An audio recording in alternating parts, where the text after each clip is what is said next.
Hello everyone. In earlier topic we had talked about neutralizations. Now today we are going to start our new topic, that is neutralizations in everyday life. So let's get started. So starting with indications. Our stomach contains hydrochloric acid. जैसे कि आपको पता है कि अपने stomach के अंदर hydrochloric acid होता है जो कि फूड डाइजेस्ट करने में हेल्प करता है.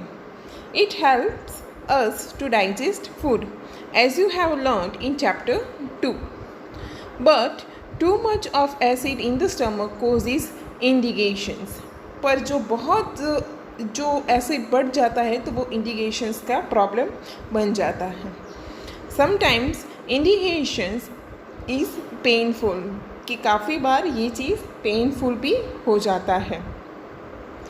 To relieve indigestion, we take an antacid such as milk of magnesia which contains magnesium hydroxide. कि इसको कम करने के लिए हम मिल्क ऑफ मैग्नीशिया यूज़ करते हैं जिसके अंदर मैग्नीशियम हाइड्रोक्साइड होता है. It neutralise the effect of excessive acid, कि हमने देखा कि एसिड और बेस को मिक्स करके न्यूट्रलाइजेशन होता है.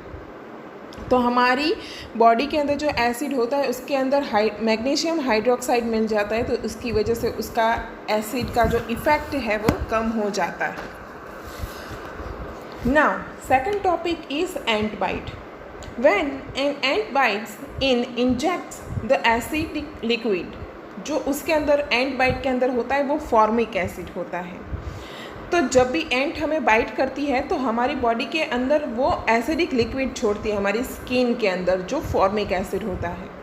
The effect of the acid can be neutralised bye rubbing moist baking soda, कि या तो कैल्शियम जो कैलेमाइन सॉल्यूशन होता है वो दोनों, जो बेकिंग सोडा होता है उसको सोडियम हाइड्रोजिनेटेड कार्बन भी कहते हैं.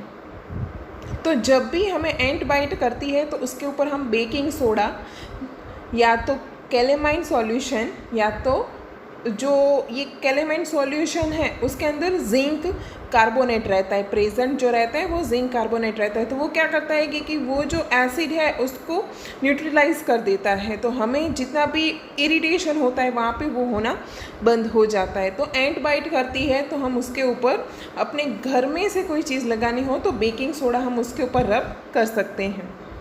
Now next topic is soil treatment. Excessive use of chemical fertilisers make the soil acidic, कि अगर हम केमिकल फर्टिलाइज़र जितने भी हैं उसका ज़्यादा यूज़ करें सॉइल के अंदर तो उसमें से एसिडिक जो पोर्शन होता है सॉइल का वो ज़्यादा बढ़ जाता है. Plants do not grow well then the soil is either too acidic और टू बेसिक, कि प्लांट्स ग्रो नहीं करते, या तो सॉइल ज़्यादा बेसिक होती है या तो ज़्यादा एसिडिक होती है. When the soil is too acidic, it is treated with base like a quicklime, मतलब कि जो क्विकलाइम को कैल्शियम ऑक्साइड कहते हैं, और सॉफ्ट लाइम जो कि कैल्शियम हाइड्रोक्साइड होता है.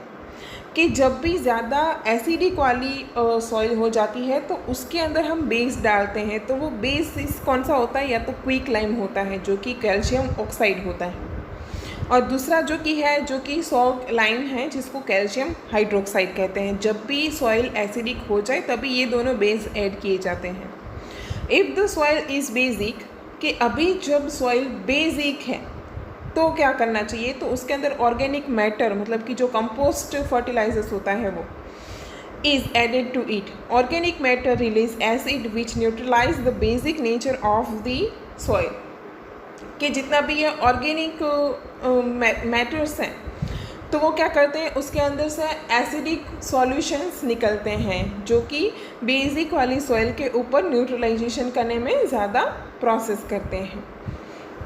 Last one is factory wastes, कि अभी फैक्ट्री का जो वेस्ट है उसका क्या. The waste of many factories contains acid, कि आजकल जितनी भी फैक्ट्रीज़ में जो भी प्रोडक्शन हो रहा है तो उसमें सबसे ज़्यादा एसिड्स जो उसका वेस्ट मटेरियल है तो वो एसिड ही निकलता है. If they are allowed to flow into the water bodies the acid will kill fish और अदर ऑर्गेनिजम्स. कि अगर ये फैक्ट्रीज़ का जितना वेस्ट है वो वाटर के अंदर छोड़ दिया जाए तो उसकी वजह से, वो एसिड की वजह से फिश और जितने माइक्रो ऑर्गेनिजम्स हैं उसकी डेथ हो सकती है। The factory waste are therefore neutralised by adding basic substance. तो ये एसिडिक नेचर को ख़त्म करने के लिए क्या करना चाहिए? तो ये जितना भी वेस्ट निकल रहा है फैक्ट्री में से वो सबके अंदर बेस ऐड करना चाहिए, ताकि एसिड के अंदर बेस ऐड होगा तो वो चीज़ न्यूट्रलाइज्ड हो जाएगी, जिसकी वजह से ये फिशेस या तो माइक्रो ऑर्गेनिज्म है उसके ऊपर इफ़ेक्ट नहीं पड़ेगा। जैसे कि कोई भी फैक्ट्री है वो सारी केमिकल्स वाली होती हैं, जितना भी वेस्ट मटेरियल निकलता है वो कभी भी हमें रिवर के अंदर ऐड नहीं करना चाहिए, क्योंकि वो पानी बहुत सारे डोमेस्टिक यूज़ के लिए भी उतना ही इम्पोर्टेंट है। तो ये अपना चैप्टर यहाँ पे कंप्लीट होता है। Thank you.